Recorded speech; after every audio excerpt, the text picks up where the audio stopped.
안녕하십니까. 암호화폐 정보를 전달해드리는 닥터 비트맨입니다. 평일의 마지막 금요일도 슬슬 마무리되고 있습니다. 어떻게 오늘 하루 잘 보내셨나요?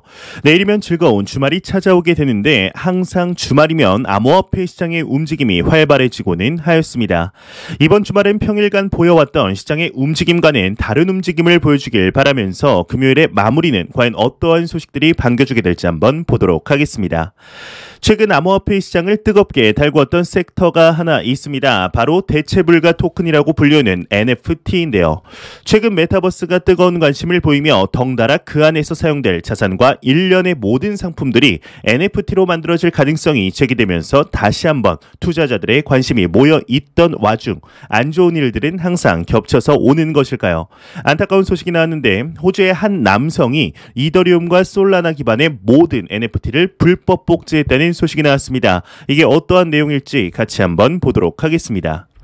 호주의 한 남성 이더리움 솔라나 기반 모든 NFT를 불법 복제했다 헤드라인이 장식이 되어 있습니다.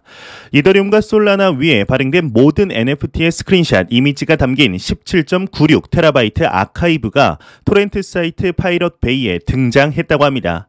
호주 출신의 소프트웨어 개발자인 제프리 헌틀리의 경우는 이 작업을 수행하기 위해 월 17만 원 상당의 베어메탈 서버를 임대해야 했다 이야기를 하며 그럴 만한 가치가 있었다고 덧붙였다고 하는데요. 이러한 불법 복제는 이제 NFT 회의론자들로부터 많은 찬사를 받았다고 합니다. 일부 사용자들은 P2P 토렌토를 통해 NFT를 분산화시켰다고 칭찬하기도 했다고 하는데 단순한 그림 이미지에 수십만 달러를 쓰는 사람들은 소셜미디어에서 조롱의 대상이 되는 경우도 많죠. 사실 NFT에 관한 논란은 이번이 처음은 아니었습니다. 지난 3월 당시에도 NFT 예술품에 표절 논란이 있었으며 시장이 커짐에 따라 저작권에 관한 우려 또한 높아진 것이 사실인데요.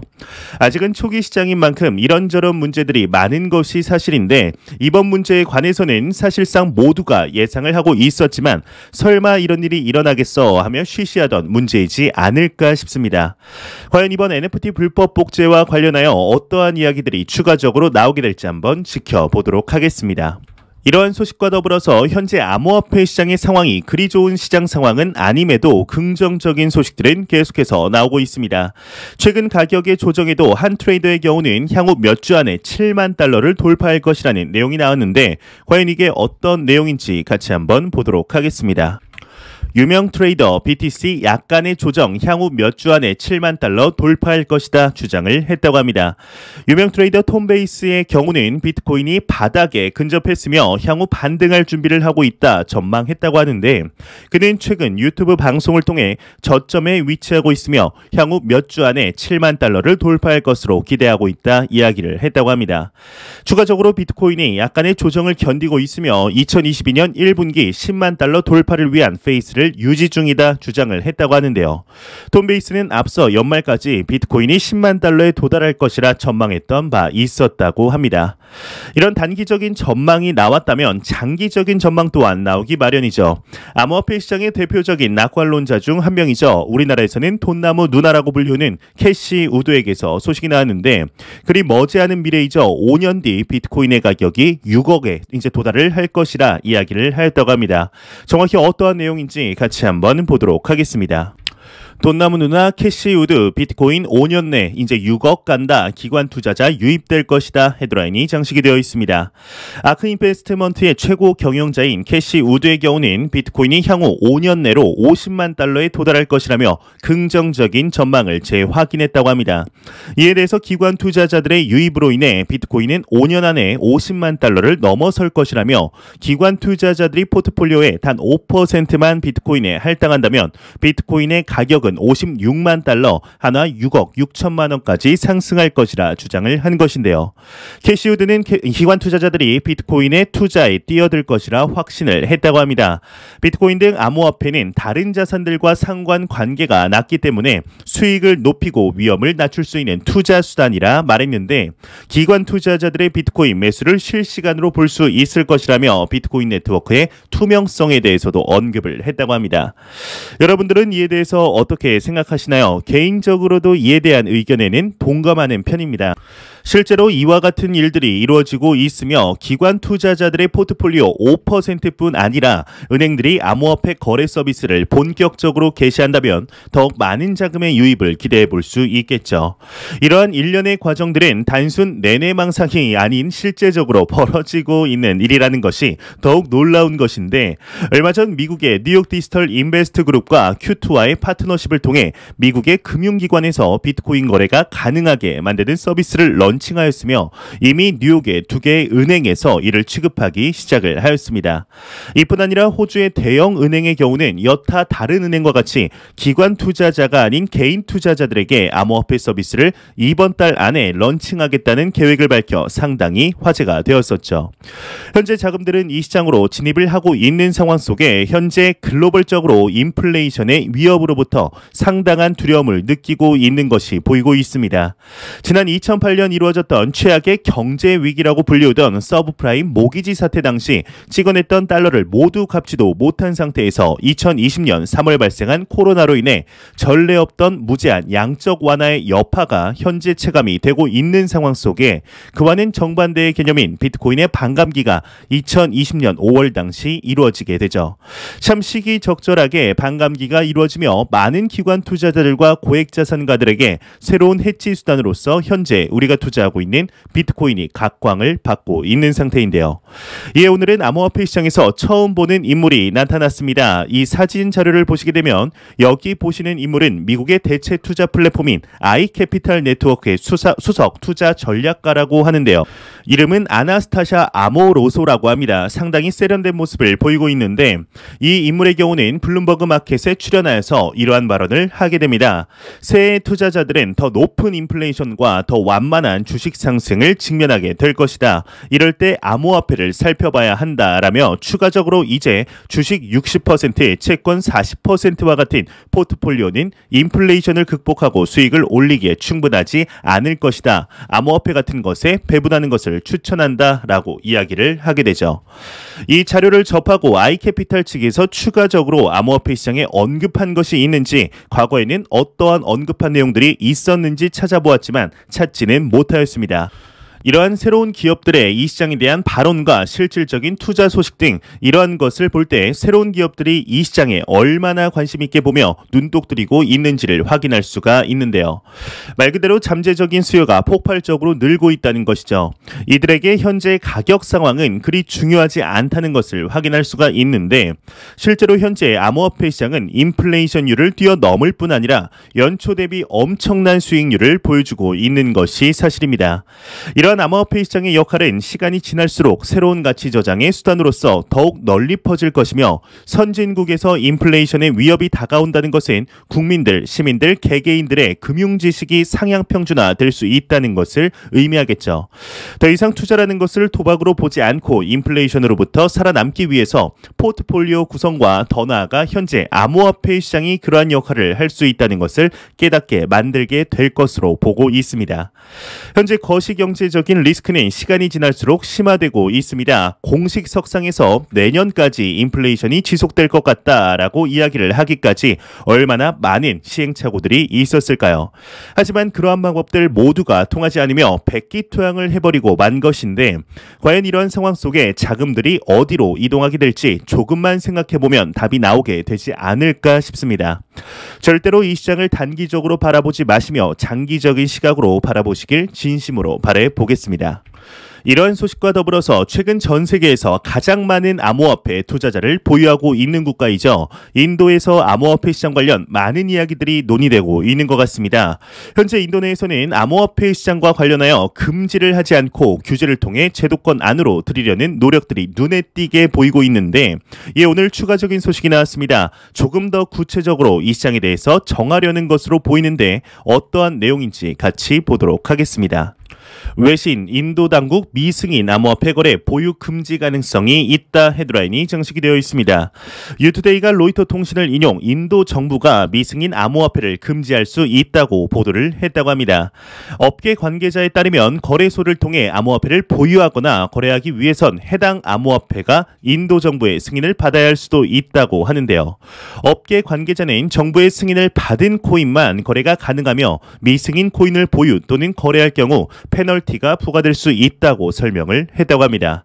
미디어는 인도 정부가 암호화폐 보유 거래 그리고 채굴 전면 금지 계획을 철회한 것으로 알려졌으나 아직까지 안심할 수 없는 단계라고 평가를 했다고 하는데, 인도 정부가 현재 마련 중인 암호화폐 규제 법안은 이번 동계 세션의 의회에 이제 제출될 예정이며 현재 세부 사항을 마무리 짓고 있는 단계라고 합니다.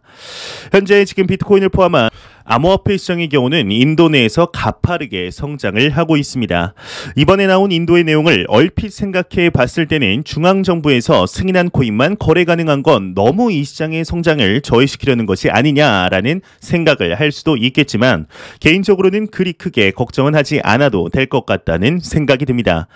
현재 인도가 암호화폐 시장 측면으로 나아가는 길들을 보았을 때 이 시장이 본인들의 국가 경제에 도움이 될 것으로 판단을 이미 하였으며, 이 판단 하에 그 어떠한 국가들보다 암호화폐에 대한 규제를 정함에 있어서 사용 사례에 따라 구체적이고 합리적인 방향을 보여주었습니다.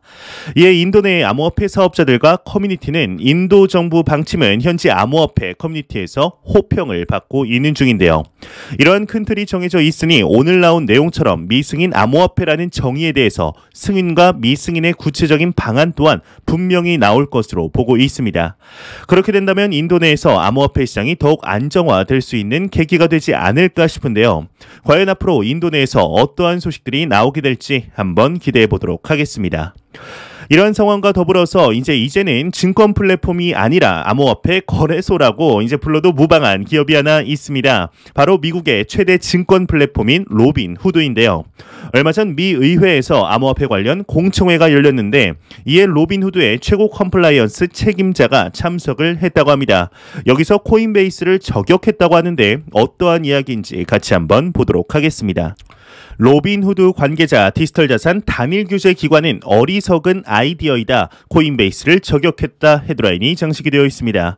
미국 모바일 투자 플랫폼 로빈후드의 댄 갤러거 최고 컴플라이언스 책임자의 경우는 지난 17일 미 의회에서 열린 암호화폐 관련 공청회에서 단일 암호화폐 규제 기관을 도입하는 것은 어리석은 짓이라 지적을 했다고 합니다.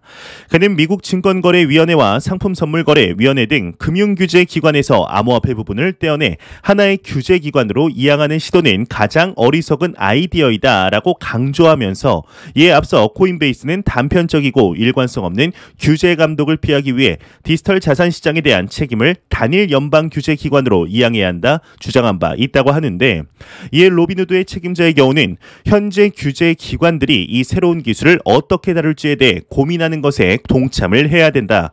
기술의 이점을 인식하고 기존 권한을 가진 새로운 시스템을 만드는 것이 해결책이라 설명을 했다고 합니다.